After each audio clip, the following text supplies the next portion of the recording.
Good morning. Today topic is प्रणाली उपागम की विशेषता। आज हम पढ़ते हैं, हमने लास्ट क्लास में पढ़ा था कि प्रणाली उपागम क्या है। आज हम पढ़ते हैं प्रणाली उपागम की विशेषता। क्या है विशेषता?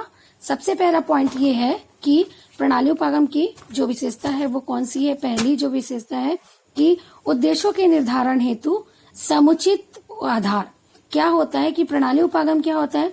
प्रणाली उपागम के द्वारा जो प्रणाली होती है, जो सिस्टम होते हैं, हम किसी भी कार्य को करने के लिए जो सिस्टम तैयार करते हैं, तो सिस्टम को तैयार करने के लिए हमारा जो उद्देश्य होता है उसका निर्धारण हेतु क्या करते हैं? समुचित आधार प्रदान करता है। मतलब प्रणाली उपागम क्या करता है?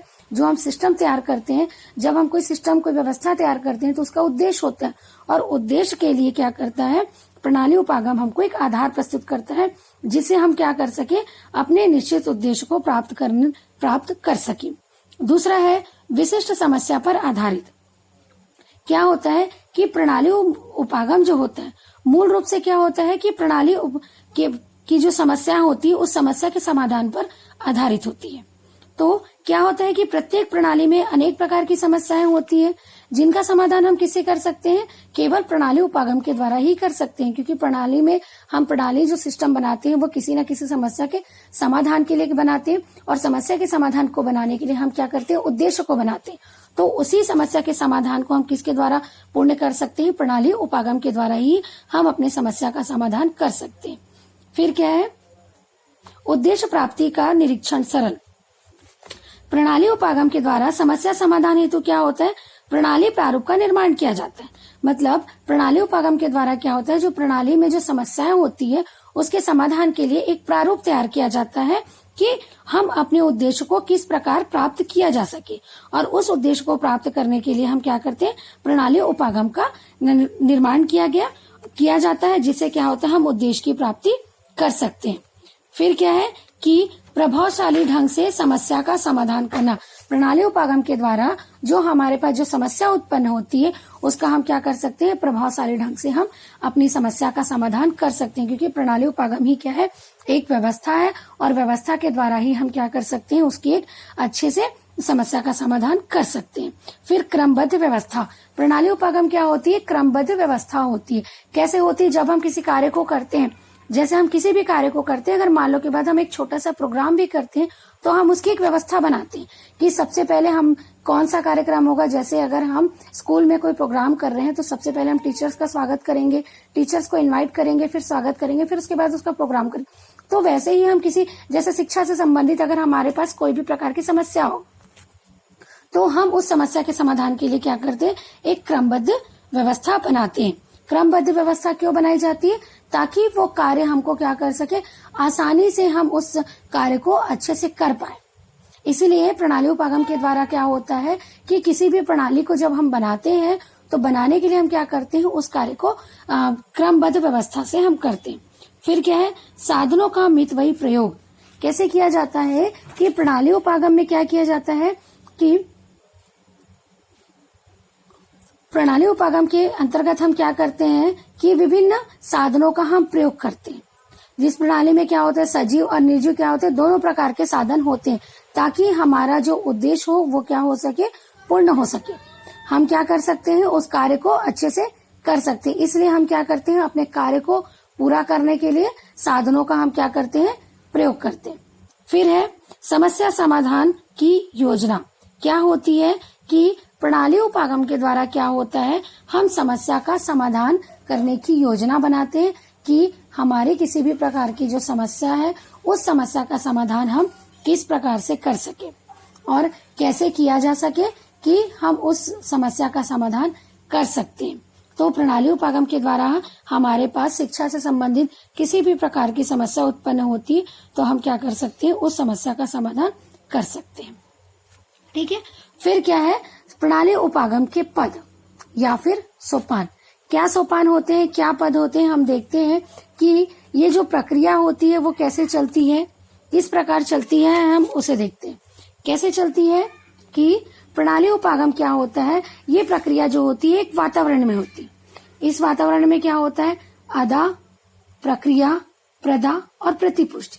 अदा मीन्स इनपुट, प्रक्रिया मीन्स प्रोसेस, प्रदा मीन्स आउटपुट, और प्रतिपुष्टि मतलब क्या होता है? फीडबैक। और वातावरण मतलब होता है इन्वायरमेंट, वहां का इन्वायरमेंट। तो कैसे चलता है आधा? किसे कहा जाता है आधा? आधा का मतलब होता है एक कच्चा माल, हम जिसको इनपुट कहते हैं।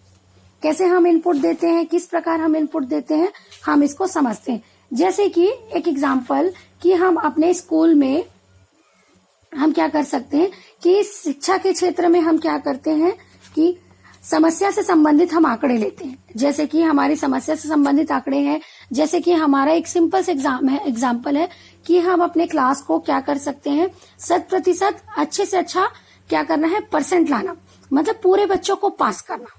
ये हमारा इनपुट है कि हमारी सोच क्या है कि हमको क्या करना है, अपनी क्लास में बच्चों के लिए क्या करना, अच्छे से अच्छा परसेंट लाना। ये हमारा एक क्या है, कच्चा माल है, हम कच्चे माल के रूप में लेते हैं। तो अच्छे से अच्छा क्या करना, परसेंट लाना। तो हम परसेंट, जैसे कि अगर हम बच्चों का अच्छे से अच्छा परसेंट लाना चाहेंगे तो इसके लिए हमको क्या करना होगा, इसके लिए हमको क्या करना होगा, एक अच्छे टीचर्स रखने होंगे, कुशल टीचर्स होंगे, अच्छे उचित शिक्षण विधियों का प्रयोग करना होगा, शिक्षण सामग्रियों का प्रयोग करना होगा। तो ये सब क्या है, इनपुट है, हम ये सब इनपुट लगाएंगे। ठीक है। फिर क्या है, प्रोसेसिंग।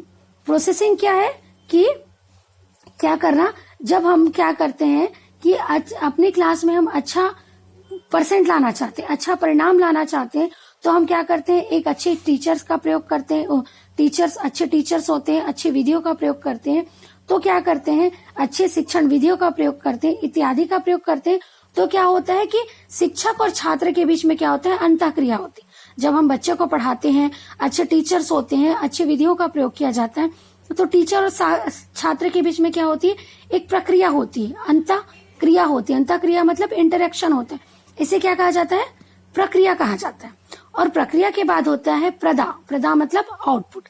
जब हम अच्छे टीचर्स लगाएंगे, अच्छे शिक्षण विधियों का प्रयोग करेंगे, अच्छे शिक्षण सामग्री का प्रयोग करेंगे, तो शिक्षक और छात्र के बीच में अंतःक्रिया होगी। और जब इनके बीच में अंतःक्रिया होगी, तो प्रक्रिया भी संपूर्ण होगी, मतलब हमको आउटपुट भी अच्छा मिलेगा। जब हम अच्छे से बच्चों को पढ़ाएंगे, अच्छे सामग्री का प्रयोग करेंगे, तो बच्चा उस चीज को समझेगा। तो ये प्रक्रिया होगी, तो हमें आउटपुट अच्छे से मिलेगा कि उस बच्चे को वो क्या होगा, वो टॉपिक अच्छे से समझ आएगा। जब बच्चे को टॉपिक अच्छे से समझ आएगा तो बच्चा क्या करेगा, प्रतिपुष्टि देगा, है ना। ये सभी चीजें कहाँ पे होंगी, वातावरण पे होंगी।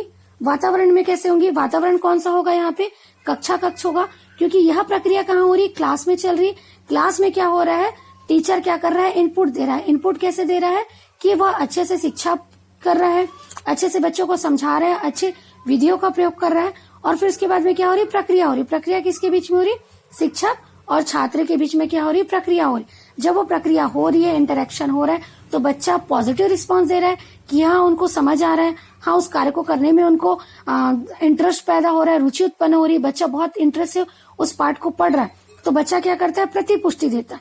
तो ये क्या होता है, प्रतिपुष्टि पूरे उस कक्ष के वातावरण में होता है। फिर प्रतिपुष्टि होती है, फिर क्या होता है, यह प्रतिपुष्टि कहाँ तक पहुंचता है, उस टीचर के पास पहुंचता है। तो ये प्रक्रिया जो होती है लगातार चलते रहती है, इनपुट, प्रोसेसिंग, आउटपुट, फिर प्रतिपुष्टि। ये प्रक्रिया जो होती है कंटिन्यू चलती। जब स्टूडेंट अपनी रुचि उत्पन्न करते हैं, उस पाठ को पढ़ने में अपना रुचि योग्यता दिखाते हैं, रुचि इंटरेस्ट करते हैं, तो क्या होता है, ये टीचर्स को फीडबैक मिलता है कि हाँ उन्होंने जो पढ़ाया है वो क्या हो रहा है, बच्चों को समझ आ रहा है। तो फिर टीचर फिर आगे क्या करता है, शिक्षण प्रक्रिया को और प्रभावी बनाने के लिए और नए शिक्षण सामग्री का और फिर अच्छे विधियों का क्या करता है, प्रयोग करता है। और यही सब क्या है, वातावरण है। यही है प्रणाली उपागम, मतलब शिक्षा से संबंधित प्रक्रिया को और प्रभावी बनाने के लिए हम क्या करते, प्रणाली उपागम का प्रयोग करते। Thank you.